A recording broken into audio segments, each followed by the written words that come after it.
हकीकत से तू दुनिया बेखबर है दुनिया की नुमाइश पर नजर है नमी गोयम के आज दुनिया जुदा बाश बाहर कारे के बाशी बा खुदाबाश।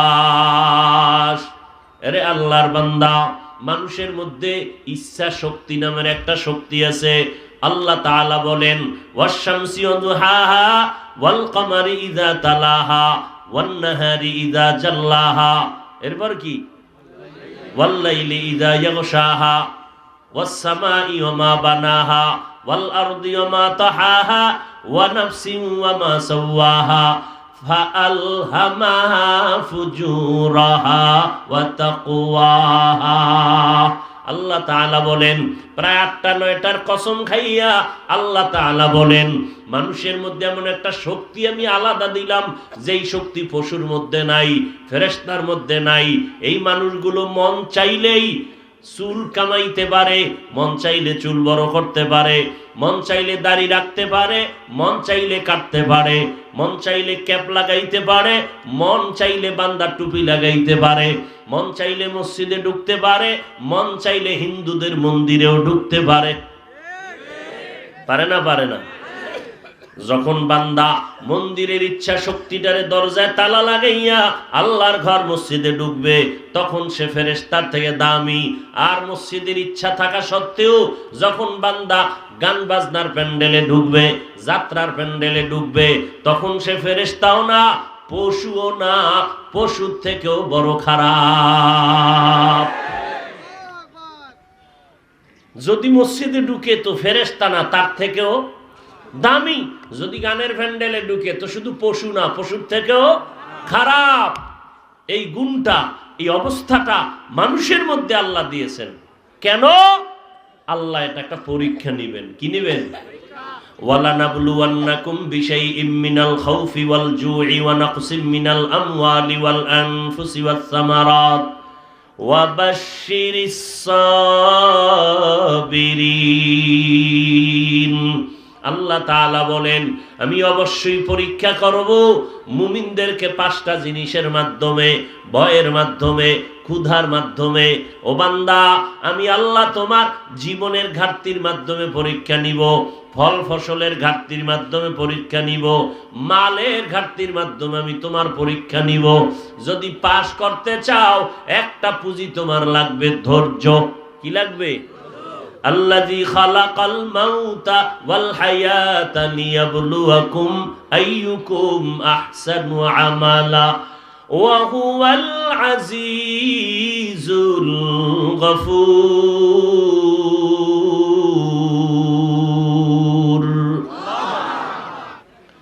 আলহামদুলিল্লাহ الحمد لله الذي جعل الشمس والقمر بحسبان والنجم والشجر يسجدان وفضل زمانا على زمان كما فضل مكانا على مكان وإنسانا على إنسان ونشهد أن لا إله إلا الله وحده لا شريك له لا ضد له ولا ند له ولا مثل له ونشهد أن سيدنا وسندنا وحبيب ربنا وطبيبنا وطبيب قلوبنا ومولانا محمدا عبده ورسوله أرسله بالحق بشيرا ونذيرا وداعيا إلى الله بإذنه وسراجا منيرا اللهم صل على محمد النبي الأمي وعلى آله وسلم تسليما وبعد فأعوذ بالله من الشيطان الرجيم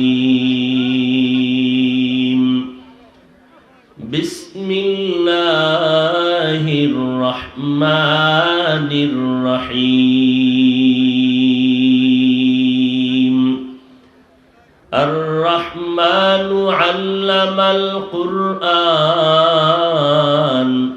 خلق الإنسان علمه البيان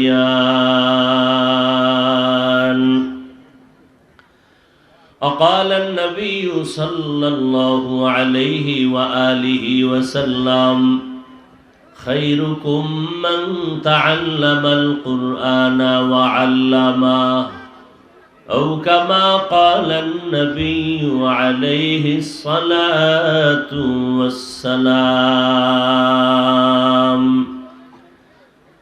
صدق الله مولانا العظيم وصدق رسوله النبي الأمي الكريم ونحن على ذلك من الشاهدين والشاكرين والذاكرين والحمد لله رب العالمين سبحانك لا علم لنا إلا ما علمتنا إنك أنت العليم الحكيم رب اشرح لي صدري ويسر لي أمري واحلل عقدة من لساني يفقه قولي निगाह मुमिन से तो बदल जाती है तकदीर निगाह मुमिन से तो बदल जाती है तकदीर ये बंदा की कुव्वत नहीं कुदरत का इशारा ये बंदा की कुव्वत नहीं कुदरत का इशारा ऐ मर्द खैरत तर्क मासी की जरूरत ऐ मर्द खैरत तर्क मासी की जरूरत अब सोहबत सालेह के सवा कोई नहीं चारा अब सोहबत सालेह के सवा कोई नहीं चारा मरदूद है पीछे हमें खबर नहीं लेकिन मरदूद है पीछे हमें खबर नहीं लेकिन एक वक्त में हालाक जो अमाल है सारा एक वक्त में हालाक जो अमाल है सारा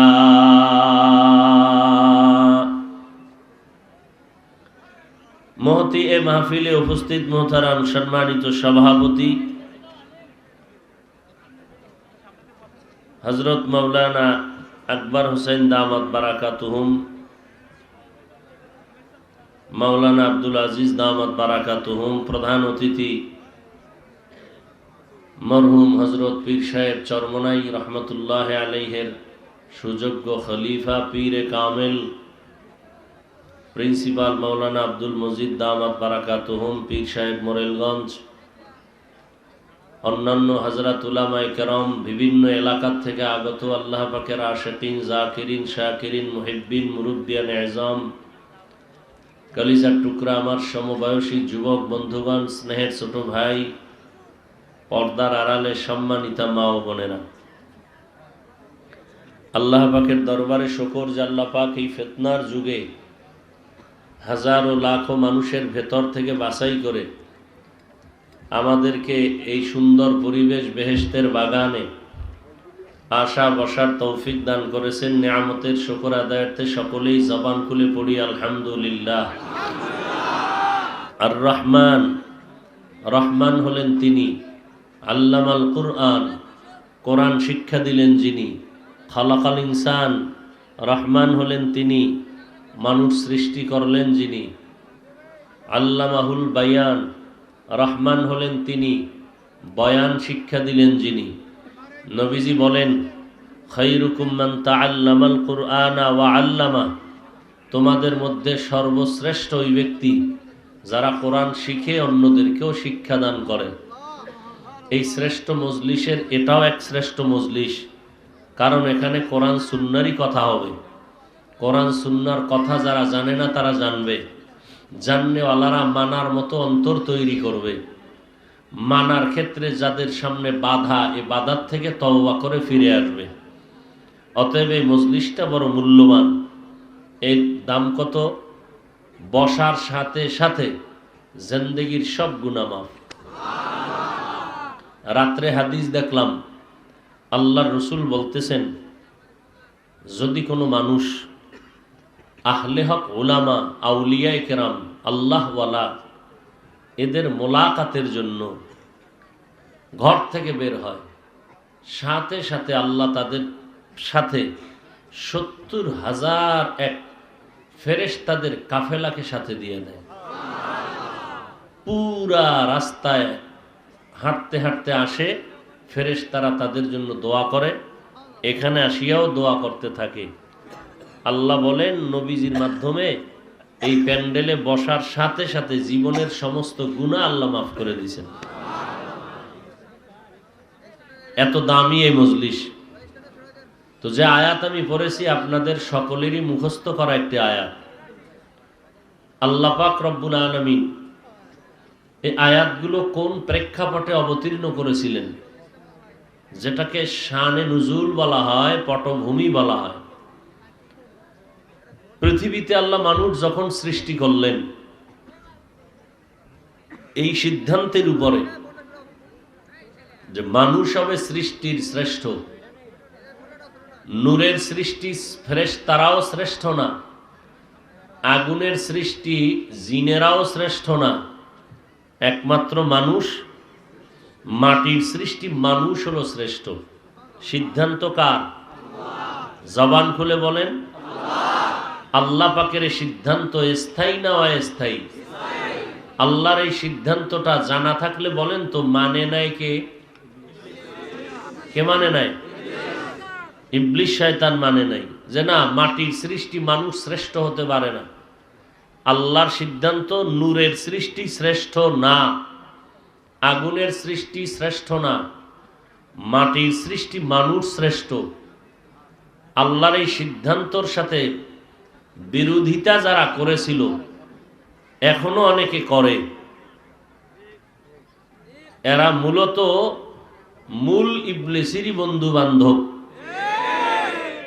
দেখেন কত কঠিন কথা। ইবলিস যে অস্বীকার করেছিল আদম নবী শ্রেষ্ঠ, মানে নাই যে, এটা গায়ের জোরে কিন্তু বলে নাই।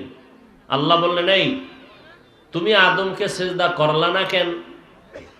আল্লাহ, আমার যুক্তিতে মিলে না। এখনো যারা দেখবেন মানুষকে শ্রেষ্ঠ মনে করে না, এরা ভিন্ন যুক্তিও দেয়, গায়ের জোরে না, ও বহু যুক্তি। আল্লাহ বলেন, আমি হলাম মালিক, তুমি গোলাম। মালিক আর গোলামের মাঝখানে হুকুমের গোলামি চলবে, কোনো প্রশ্ন করা বেয়াদবি। প্রশ্ন করা করলা কেন? আল্লাহ চিরস্থায়ী জাহান্নামী বানায় দিল। আমরা কোনো বিতর্কে জড়াবো না। আল্লাহর এই স্থায়ী সিদ্ধান্তকে আমরা মেনে নিলাম।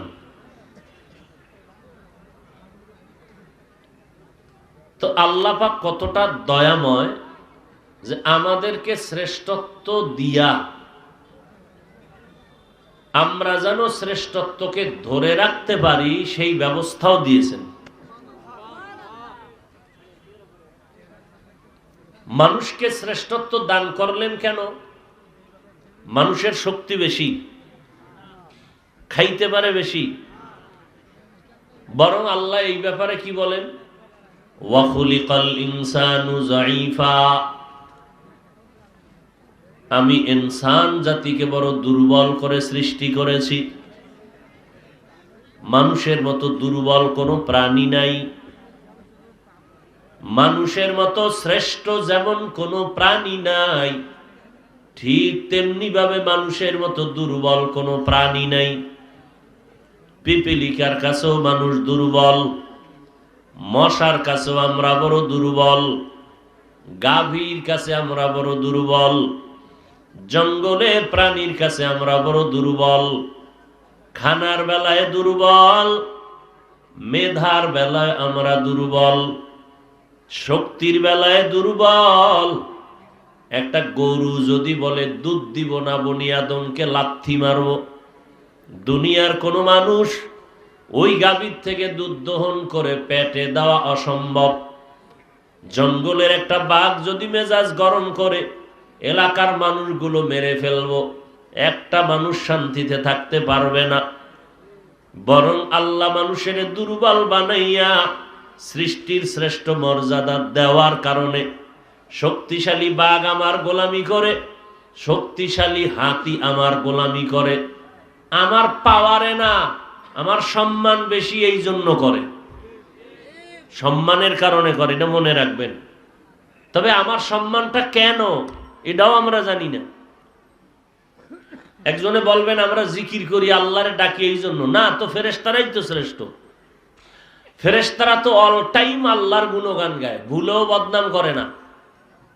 তাহলে এই হিসেবে তো ফেরেশতারা শ্রেষ্ঠ। মানুষকে শ্রেষ্ঠত্ব বানাইলেন কেন?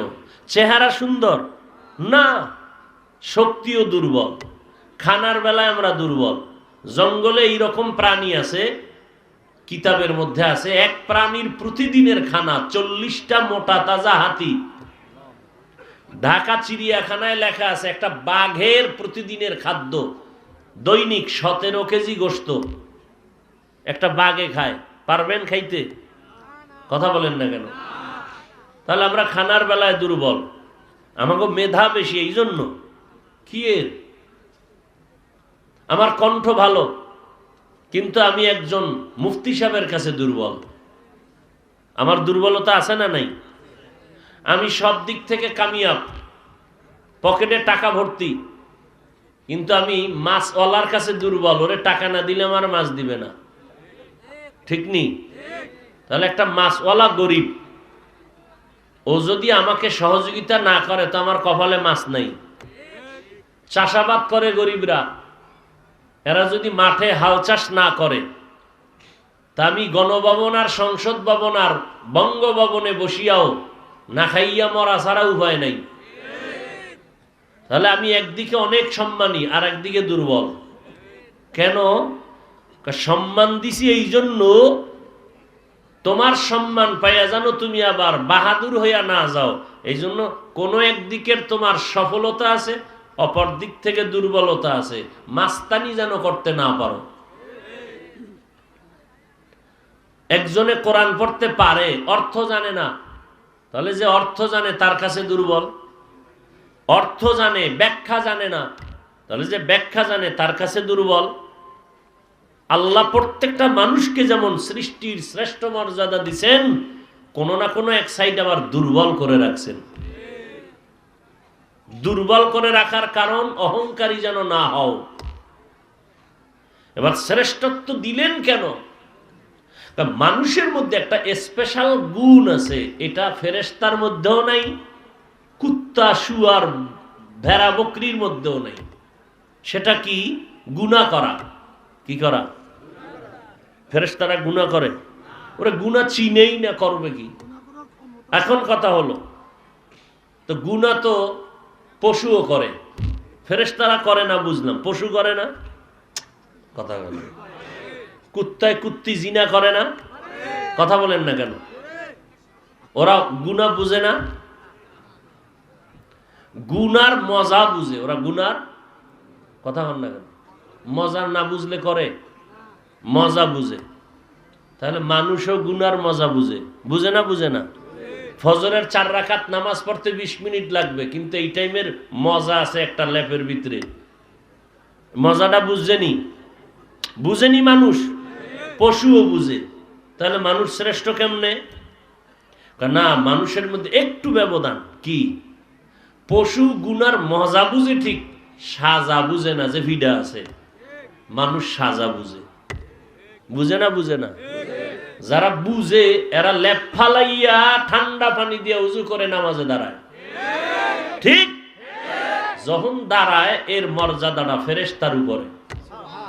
আর ওই পশুর মতো খালি মজা বুঝা যদি ঘুমায়, তাহলে ও পশু না, ওর থেকেও খারাপ। দলিল কোরআনের আয়াত, ওয়ালাকাদ যারানা লিজাহান্নামা কাসীরাম মিনাল জিন্নি ওয়াল ইনস লাহুম কুলুবুন লা ইয়াফকাহুনা বিহা ওয়া লাহুম আ'য়ুনুন লা ইউবসিরুনা বিহা ওয়া লাহুম আযানুন লা ইয়াসমাউনা বিহা উলাইকা কাল আনআমি বাল হুম আদাল উলাইকা হুমুল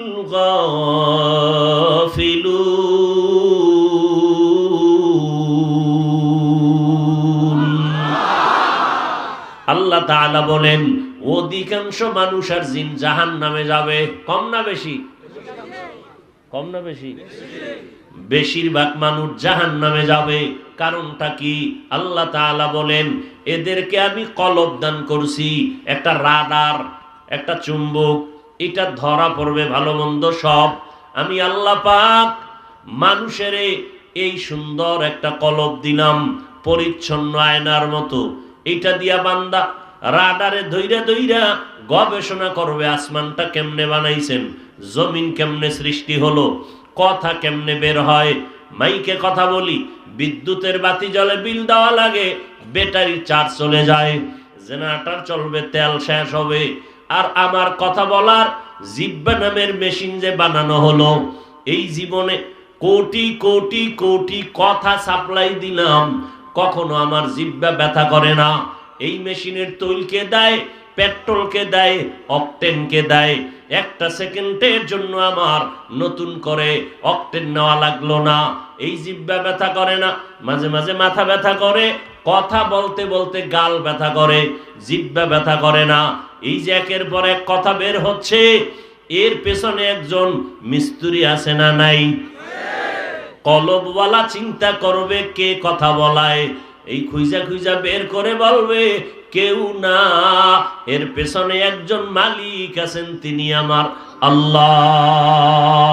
হकीकत से तू दुनिया बेखबर है, दुनिया की नुमाइश पर नजर है, नमी गुयम के आज दुनिया जुदा बाश बाहर कारे के बाशी बा খুদাবাস।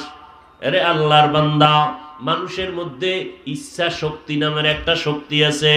আল্লাহ তাআলা বলেন ওয়াশ-শামসি ওয়া দুহাহা ওয়াল কমারি ইযা তালাহা ওয়ান নাহারি ইযা জাল্লাহা। এরপর কি? ওয়াল লাইলি ইযা ইয়াগশাহা ওয়াস সামাই ওয়া মা বানাহা ওয়াল আরদি ওয়া মা তাহাহা ওয়া নাফসিন ওয়া মা সাওয়াহা ফাআলহামাহা ফুজুরাহা ওয়া তাকওয়াহা। আল্লাহ তাআলা বলেন প্রায় 8টা-9টার কসম খাইয়া আল্লাহ তাআলা বলেন মানুষের মধ্যে এমন একটা শক্তি আমি আলাদা দিলাম, যেই শক্তি পশুর মধ্যে নাই, ফেরেশতার মধ্যে নাই। এই মানুষগুলো মন চাইলেই চুল কামাইতে পারে, মন চাইলে চুল বড় করতে পারে, মন চাইলে দাড়ি রাখতে পারে, মন চাইলে কাটতে পারে, মন চাইলে ক্যাপ লাগাইতে পারে, মন চাইলে বান্দা টুপি লাগাইতে পারে, মন চাইলে মসজিদে ঢুকতে পারে, মন চাইলে হিন্দুদের মন্দিরেও ঢুকতে পারে। পারে না? পারে না? যখন বান্দা মন্দিরের ইচ্ছা শক্তিটারে দরজায় তালা লাগাইয়া আল্লাহর ঘর মসজিদে ঢুকবে, তখন সে ফেরেশতার থেকে দামি। আর মসজিদের ইচ্ছা থাকা সত্ত্বেও যখন বান্দা গান বাজনার প্যান্ডেলে ঢুকবে, যাত্রার প্যান্ডেলে ঢুকবে, তখন সে ফেরেশতাও না, পশুও না, পশুর থেকেও বড় খারাপ। যদি মসজিদে ঢুকে তো ফেরেশতা না, তার থেকেও দামি। যদি গানের প্যান্ডেলে ঢুকে তো শুধু পশু না, পশুর থেকেও খারাপ। এই গুণটা, এই অবস্থাটা মানুষের মধ্যে আল্লাহ দিয়েছেন। কেন? আল্লাহ এটা একটা পরীক্ষা নিবেন। কি নিবেন? ওয়ালানাবলুওয়ান্নাকুম বিশাইইম মিনাল খাউফি ওয়াল জুই ওয়া নাকসিম মিনাল আমওয়ালি ওয়াল আনফুসি ওয়াস সামারাত ওয়া বাশশিরিস সাবিরিন। আল্লাহ তাআলা বলেন, আমি অবশ্যই পরীক্ষা করব মুমিনদেরকে 5টা জিনিসের মাধ্যমে, ভয়ের মাধ্যমে, ক্ষুধার মাধ্যমে। ও বান্দা, আমি আল্লাহ তোমার জীবনের ঘাটতির মাধ্যমে পরীক্ষা নিব, ফল ফসলের ঘাটতির মাধ্যমে পরীক্ষা নিব, মালের ঘাটতির মাধ্যমে আমি তোমার পরীক্ষা নিব। যদি পাস করতে চাও, একটা পুঁজি তোমার লাগবে, ধৈর্য। কি লাগবে? আল্লাযী খালাকাল মাউতা ওয়াল হায়াতা লিয়াবলুয়াকুম আইয়ুকুম আহসানু আমালা ওয়া হুয়াল আজিজুল গফুর।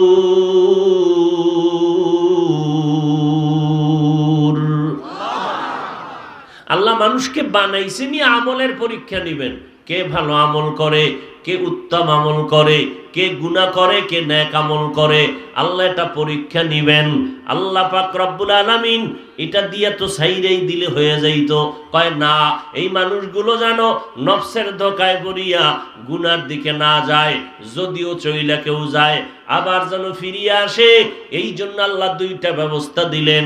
এক ব্যবস্থার নাম শিক্ষক, এক ব্যবস্থার নাম, এক তর্জমা যাই করেন, শিক্ষক বলেন, মুরব্বী বলেন, রাহবার বলেন, প্রাইভেট মাস্টার বলেন, তারা হলো ব্যক্তি। আর একটা ব্যবস্থা হলো কিতাব। সব ব্যক্তির মধ্যে, শিক্ষকের মধ্যে শ্রেষ্ঠ শিক্ষক রাহমাতুল্লিল আলামিন। আর সমস্ত কিতাবের মধ্যে আল্লাহ যত কিতাব দিবেন, শ্রেষ্ঠ কিতাব হলো কোরআনুল কারীম। এই 2 জিনিস দিলেন, আল্লাহর শুকর। আলহামদুলিল্লাহ, এই দোনোটা আমরা পেয়েছি, নবীকেও আমরা পেয়েছি, ঈসা নবীর উম্মত পায় নাই। কারা পাইছে? আমরা পেয়েছি। কোরআন শরীফও যেমন শুকর আদায় করলাম, এর থেকে 1000 কোটি গুণ ধিক্কার, কষ্ট। ওই নবীকে চিনি না, কোরআন পড়তে মুসলমান জানি না। কি ঠিক না? এত কষ্ট করে আপনারা বয়ানে আসছেন, অথচ ফজর পড়েন নাই, জহুর পড়েন নাই, আসরের নামাজ চলছে, একদল রাস্তায় ঘুরছে, নামাজে দাঁড়ায় নাই। এখন নামাজ না পড়লে কোনো টেনশন নাই। অথচ মদিনার নবী বলেন, বাইনাল আবদি অবাইনাল কুফরি তরকুস সালাহ। নবীজি বলেন, বেঈমান আর মুমিনের ভেতরে একমাত্র ব্যবধান হলো নামাজ। বেঈমানেরা নামাজ পড়ে না, মুমিনেরা নামাজ ছাড়ে না। নামাজ পড়েন নাই, নামাজের চিন্তাও করেন নাই, এরে নবীর উম্মত। অথচ আপনারা ছোট থেকেই কিন্তু শুনছেন নামাজ হলো বেহেশতের। তাহলে বেহেশতে যদি জানো, নামাজ না পইরা কথার কথা যাইবেন না। যদি যান তো চাবি না থাকলে কেমনে ঢুকবেন? হ্যাঁ, বড় কঠিন। নামাজ লাগবে নি? লাগবে। এরে যুবক, আল্লাহ 2টা ব্যবস্থা দিলেন। এই 2 ব্যবস্থা যদি তোমরা ধরে রাখো, ইনশাআল্লাহ কোনদিন দুনিয়ায় তোমার সম্মান কমবে না। দুনিয়াতে থাকবা বাদশাহ, কবরে যাওয়ার পরে হাসরের ময়দানে তুমি বিনা হিসাবে জান্নাতে চলে যাইবা। নবী বিদায় বেলা দেরহামাসাকতুম বিহিমা কিতাবাল্লাহি ওয়া সুন্নাত রাসূলি। খারাপ লাগে আপনাদের? পয়গম্বর বলেন, ও দুনিয়ার উম্মতেরা, আমি নবী চলে গেলাম, 2টা জিনিস তোমাদের মাঝে রেখে গেলাম, চ্যালেঞ্জ দিয়ে গেলাম। এই 2 জিনিস যদি আঁকড়াইয়া ধরো, কোনোদিন তোমার সম্মান নষ্ট হবে না। দুনিয়াতেও বাদশা, পরকালেও তোমরা বাদশার হালাতে জান্নাতে যাইবা। প্রথম জিনিস হলো আল্লাহর কোরআনকে ধরে রাখো, দ্বিতীয় হলো আমি মুহাম্মদের আদর্শ সুন্নতের ধরে রাখো। আল্লাহর কসম একবার, আল্লাহর কসম দুইবার, আল্লাহর কসম তিনবার, ওয়াল্লাহি বিল্লাহি তাল্লাহি, আল্লাহর কসম তিনবার করে বললাম। ও এলাকার পর্দার আড়ালের আম্মা জানেরা, ও যুবকেরা, বৃদ্ধ বাবাজিরা, আল্লাহর কসম বর্তমান দুনিয়াতে আমার নবীর ভবিষ্যৎবাণী অনুযায়ী এই দুইটা জিনিস দ্বারা ধরে রাখছি। এখনো পর্যন্ত চতুর্মুখী ইহুদি চক্রান্ত, খ্রিস্টান চক্রান্ত, পঞ্চগড়ে যাবেন, দলে দলে মুসলমানের টাকার লোভানক দৃষ্টিতে ফালাইয়া কাদিয়ানি বানায়। চট্টগ্রাম ওই সিলটেক্সের পাহাড়ি অঞ্চলে মুসলমানকে খ্রিস্টান মিশনারিরা টাকা দিয়া খ্রিস্টান বানায়, ধর্মান্তরিত করতেছি। এর মধ্যেও চতুর্মুখী দুশ্মন আমাদের শিক্ষা ব্যবস্থার ভিতরে কেমন যেন সারা দুনিয়ার আন্তর্জাতিক একটা আক্রমণের চোখ রেয়া রাখছে। চরিত্র যেন ধ্বংস হয়ে যায়, মানুষ যেন এমন অবস্থা হয় মক্কার জমিনের জাহেলদের থেকেও যেন খারাপ হয়ে যায়। ও আল্লাহর বান্দারা, কারণ ওদের কাছে কোনো আদব নাই, ওদের কাছে কোনো ধর্ম নাই, ওদের ধর্মের নাম হলো নফস। ওদের ধর্মের নাম কি? মনে যা বলবে তাই। মনে বলবে আমি এখন ছেলে হলো মাইয়া, তাই মাইয়া। বুঝেন না? মনে এখন বলতেছে আমি মেয়ে হলেও ছেলে, তখন বলবে আমি ছেলে। কয় ছেলে হলে কি করা যায়? মেয়েটা এখন চুল লম্বা চুল কাইটা ছেলের মতো লাইন হবে। আল্লাহর রসুলের লানত, আল্লাহর অভিশাপ, ফেরেশতাদের অভিশাপ। নবী বলে গেছেন যেই সমস্ত ছেলেরা মেয়েদের আকৃতি ধারণ করবে, আল্লাহ পাকের লানত। যেই মেয়েরা ছেলেদের আকৃতি ধারণ করার অপচেষ্টা করবে, অল টাইম তার উপরে আল্লাহর লানত, ফেরেশতাদের লানত। নবী বলেন আমিও তাদের উপরে লানত দিয়ে গেলাম। এরে নবীর উম্মত, এই সমস্ত মানুষগুলো পশ্চিমা বিশ্ব, এদের কোনো ধর্ম নাই, এদের কোনো আদব নাই, এদের ধর্ম হলো কি? নফস। মনে যখন যা চাইবে তাই করবে। কিন্তু আমরা মুসলমান, নবী আমাদের বলে গেছেন মক্কার কত খারাপ মানুষ নারী আর পুরুষ উলঙ্গ হইয়া বাইতুল্লাহ তওয়াফ করে।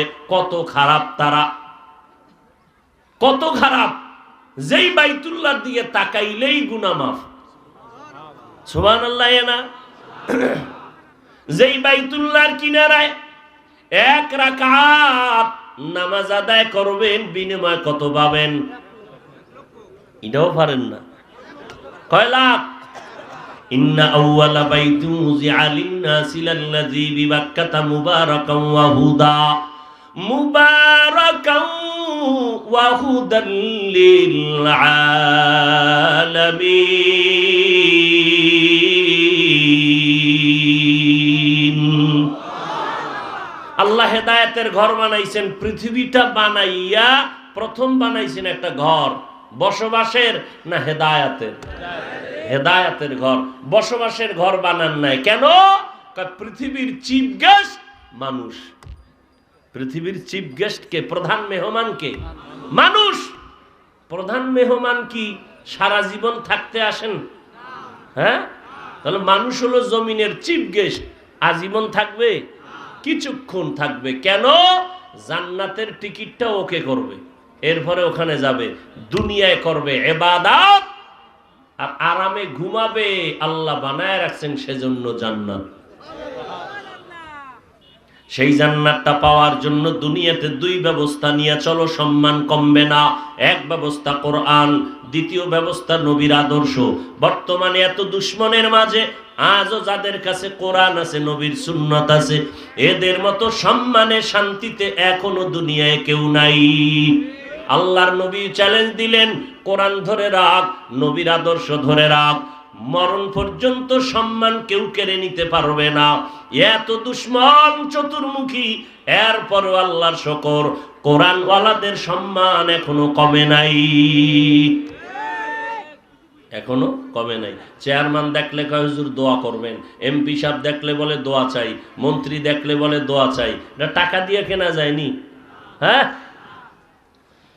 এরে নবীরা আশিক উম্মত, এই দুইটা জিনিস ধরে রাখো। মক্কার জমিনে আমার এত খারাপ মানুষ, যখন এই দুই জিনিস আসলো, কি আসলো? দুই জিনিস, ব্যক্তি আসলো, কোরআন আসলো। ব্যক্তিকে মুহাম্মাদুর রাসূলুল্লাহ, নবী আসলেন। আসার পরে 40 বছর পরে নবীর বয়সের কোরআন আসলো। কোরআনের তেলাওয়াত চালু হয়ে গেল। চরিত্রহীন লম্পট মক্কার নিকৃষ্ট মানুষগুলো কত খারাপ, নিজের আপন মেয়েকে জবাই করে, কন্যাদেরকে জ্যান্ত পাথরের জমিনে চাপা দিয়া মেরে ফেলে। এত বড় খারাপ। নবীর আদর্শ পাইয়া এরা কত দামি হয়ে গেল। আল্লাহ জিব্রাইলের কয়, একটা লিস্টি দিলাম, মুহাম্মদের কাছে গিয়া বলো লিস্টিটা পইরা সাহাবাদেরকে শুনাইতে। এই লিস্টির মধ্যে 10 জনের নাম আছে, এরা বিনা হিসাবে জান্নাতি। একই মানুষ, সিস্টেম পাল্টায় দিছে, কলবের পরিবর্তন করছে, দিলকে পাল্টাইছে। আমরা তো এখন দিন বদলাও এর স্লোগান দেই, দিনকে বদলে দাও, দিনকে। আর ওলামায়ে কেরামের কাজ হলো দিলকে বদলে দাও। দিন বদলানোর দরকার নাই, দিলকে বদলে দাও, তাহলে পুরা দিন রাত জিন্দেগি বদলে যাবে। জিন্দেগি মে বন্দেগি তু কর নাহি, জিন্দেগি মে বন্দেগি তু কর নাহি, जिंदगी बे बंदगी शर्मिंदा है, जिंदगी बे बंदगी शर्मिंदा है। এর যুবক আল্লাহর গোলাম, এখনো তাকাইয়া দেখো, আমি আপনাদেরকে এত কষ্ট করে বয়ান করতেছি, কষ্ট ছাড়া কোনো কথা নাই, শান্তি নাই। এত কষ্ট করে পাও ধরে বুঝাই, টাইম মতো খাওন নাই, ঘুম নাই, এরপর একটা কড়া কথা বলি না, রাগের কথা বলি না, দুই একটা কথা যদি একটু জোরে বইলেই ফালাই, ফাঁকে ফাঁকে আবার বলি মাফ করে দিয়েন, রাগ কইরেন না। কিন্তু এত কিছুর পর তোমরা যারা আমগো বিরোধিতা করো, সুযোগ পাইলেই ফেসবুকে তাবলীগের বিরোধিতা লেখো, কওমের বিরুদ্ধে লেখো, দেওবন্দীদের বিরুদ্ধে লেখো, চরমনের বিরুদ্ধে লেখো, আছে না নাই?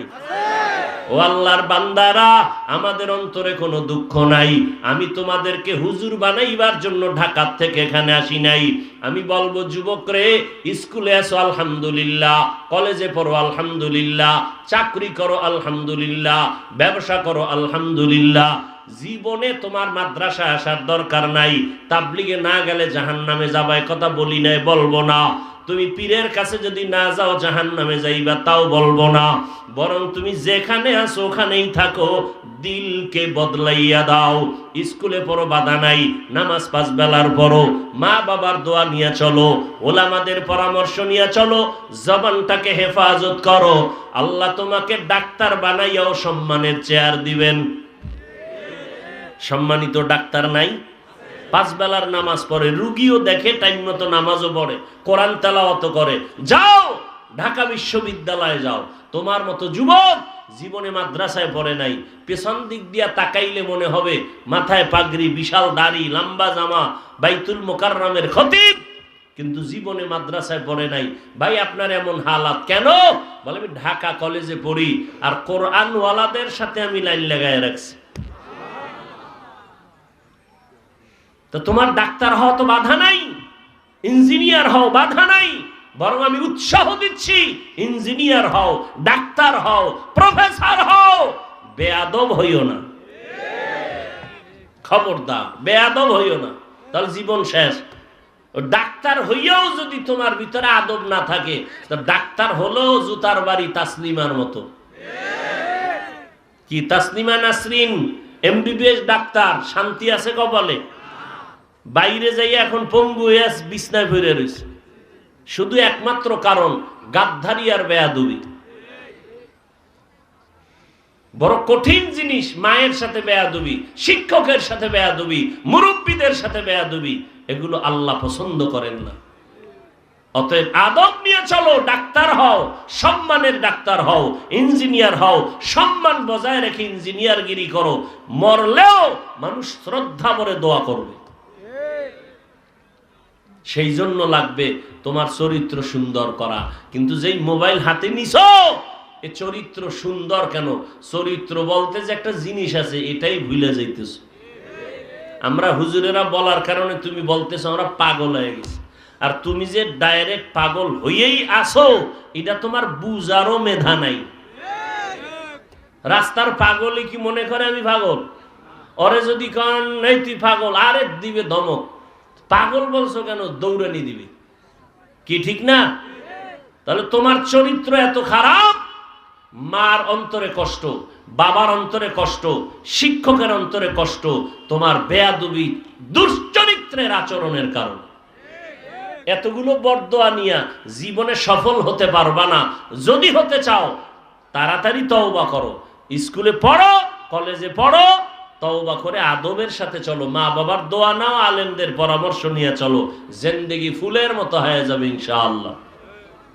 এই জন্য আল্লাহ কি বলছেন জানেন?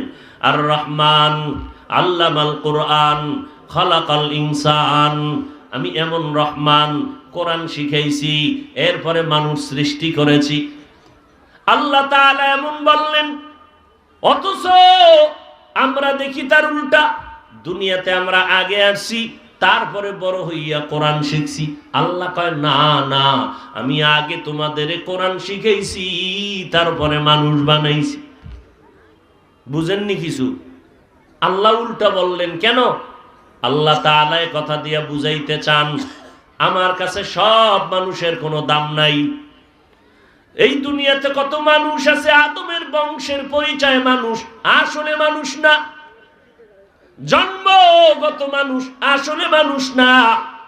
এরে পর্দার আড়ালের আম্মা জান, আল্লাহ এত সম্মান আপনাদের দান করেছেন রহমাতুল লিল আলামিনের মাধ্যমে। কিয়ামত পর্যন্ত ভিন্ন কেউ আলাদা করে সম্মান বাড়াতে পারবে না। কোন চালাক যদি আলাদা করে নারীর সম্মান দিতে চায়, নারীদের সম্মান হবে না, বরং হবে আরো অপমান। কারণ সম্মান যা বাড়ানোর, কে বাড়াইছেন?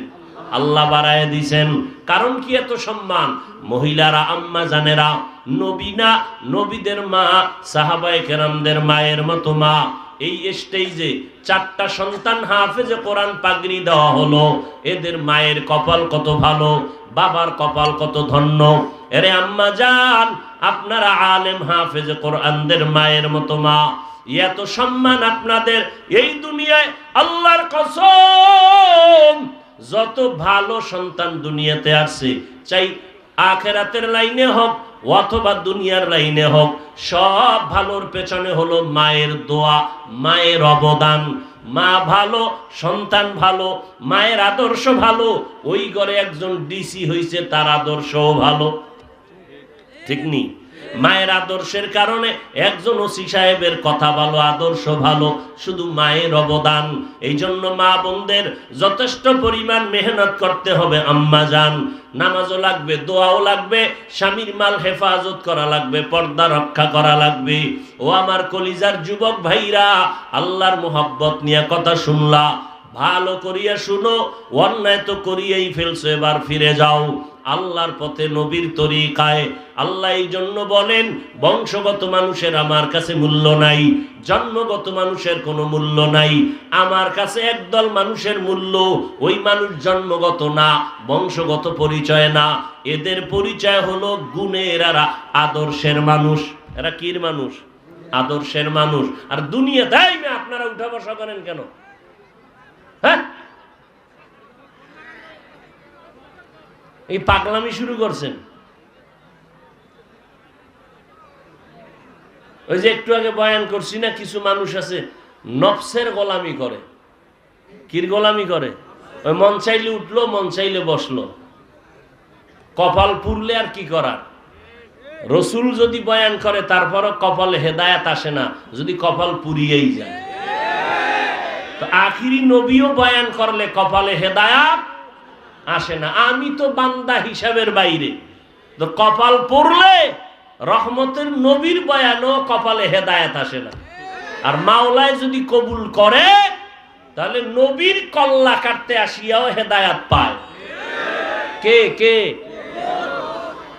পাগল হয়ে গেছে। কষ্ট করি আমি, বাহাদুরি করে মাঠের মানুষ। তা আপনারা যাবেন, আমি যাব না? তাহলে আপনাদের আগে আমার বিদায় হওয়া দরকার। মেহমান দাওয়াত দিয়ে মেজবান পালায় যায়, এটা কি এই এলাকার চরিত্র নাকি? হ্যাঁ, মাস্তানি করেন। দুই একজন মুরব্বী যদি উঠে, দীর্ঘ টাইম বসা ছিল, সেটা এক কথা, লাইন দিয়ে উঠতেছে, এটা চূড়ান্ত বেয়াদবি মজলিসের সাথে, চূড়ান্ত বেয়াদবি। মানুষ ভালো হইতে বহু সময় লাগে, কপাল পুড়তে 1 সেকেন্ড লাগে না। একজনে আগে বাড়ি যাইব, সবার আগে। তো 40 মিনিট আগে রওনা হইছে প্যান্ডেল থেকে বেরোইয়া। আমরা অষ্টস কইরা মোনাজাত দিয়া হাতে হাত মিলাইয়া মোসাফা কইরা 1.5 ঘন্টা পরে গাড়ি তুইটা রওনা। যাই দিয়ে রাস্তার পাশে দাঁড়ায় দাঁড়ায় তসবি পড়ে। কিও গাড়ির চাক্কা 3টা শেষ। এই রাইতে কই হসপিটাল পামু আর কই অপারেটর পামু। শেষ পর্যন্ত আমরা তো গেছি গা, এই বেড়া খারাইয়া আর হসপিটাল পায় না। এবার কি করব, হাইটা বাড়ি রওনা। ওই কুয়াশার রাত্রে হাঁটতে হাঁটতে সারা সকাল ঘুরে টুরে দেখে যে ফজরের আজান দেয়, ঘুরে টুরে আবার হ্যাঁ নয় হাজির। কপাল পরার কি কোনো ওয়াজে ধরেনি? আল্লাহ হেদায়াত দান করুন। তো যে কথা বলতেছিলাম, বংশগত মানুষের আল্লাহর কাছে দাম নাই, জন্মগত মানুষের দাম নাই, আল্লাহর কাছে একদল মানুষের দাম। ওই মানুষগুলোর একমাত্র পরিচয় আদর্শের মানুষ। কিসের মানুষ? আবার দুনিয়াতে শ্রেষ্ঠ আদর্শ রাহমাতুল লিল আলামিনের আদর্শ। এই জন্য আল্লাহ তাআলা বলেন, ভালো করে বলেন, গুণের মানুষ আমার কাছে দামি। এইবার ভালো করে জানেন একটু মানুষের গুণটা কি। এই যে আমি মাইকে কথা বলি, মাইকের একটা গুণ আছে না? ভালো করে মনে রাখবেন, যেই বস্তুটা যেই কাজের জন্য বানায়, ওই কাজ হলো ওই বস্তুটার গুণ। যেমন মাইকওয়ালা মাইক বানাইছে আওয়াজ দেওয়ার জন্য, আওয়াজ দেওয়া মাইকের গুণ, আওয়াজ দেওয়া মাইকের গুণ। বাতিওয়ালা বাতি বানাইছে কি জন্য? তো আলো দেওয়া বাতির গুণ। পাখাওয়ালা পাখা বানায় কেন? বাতাস দেওয়ার জন্য, বাতাস দেওয়া পাখার গুণ। আপনারা মনে করেন সময় মাগরিবের খুব কম না? খুব কম। মাগরিবের আজান দিলেও 1 ঘন্টার উপরে সময় থাকে মাগরিবের টাইম, এশার রক্ত আসার আগ পর্যন্ত। আপনারা কে কয় এত তাড়াতাড়ি আপনি মাগরিবের টাইম শর্ট? কে বলেছে? তো রমাজানে আপনি দি ইফতারি খাইতে খাইতে খাইতে খাইতে ইমাম সাহেবের আরেকটু থামতে কাও, বুট মুড়িটা বাকি রয়ে গেছে। এই সময় এত টাইম আসে কোথার থেকে? ফতুয়া আমাদের থেকে বেশি জানেন না? চালাক ভালো, অতি চালাক ভালো না। অতি চালাক ভালো না। আল্লাহ সবাইকে হেদায়াত দান করুন। মাইকের গুণ হলো আওয়াজ দেওয়া, বাতির গুণ আলো দেওয়া, পাখার গুণ বাতাস দেওয়া।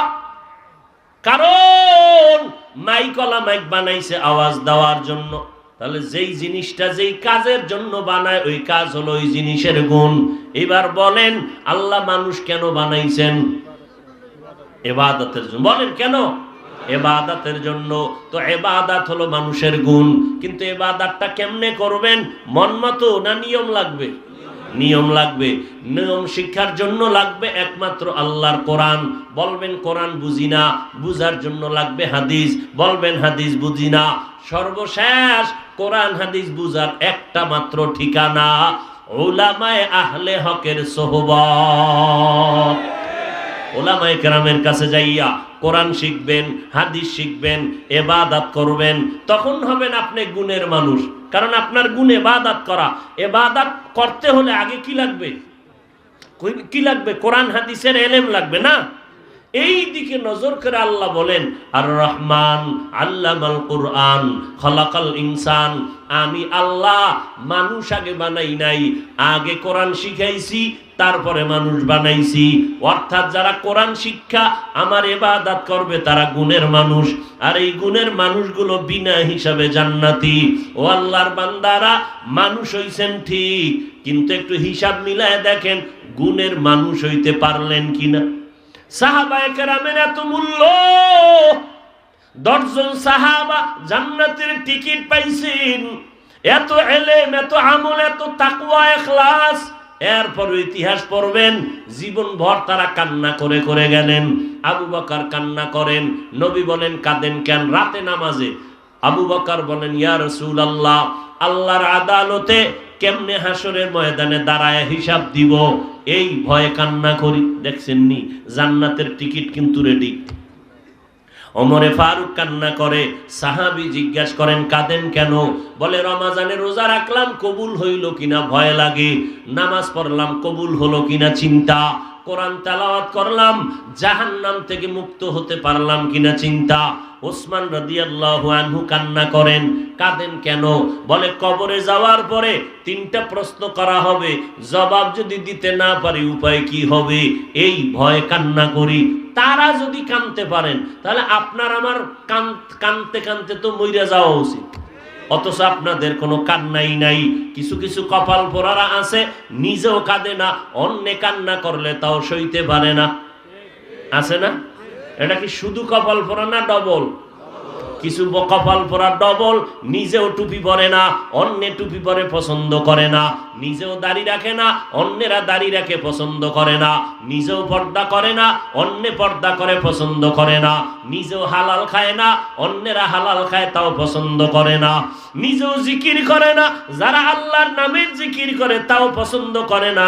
এরা শুধু কপাল পোড়া না ডবল কপাল পোড়া। আল্লাহর কাছে তওবা করো। আমার আল্লাহ বলেন, বান্দা, তোর জীবনটা নষ্ট করতে গিয়া গুনাহ করতে করতে তোর 20 বছর লাগছে, 30 বছর লাগছে।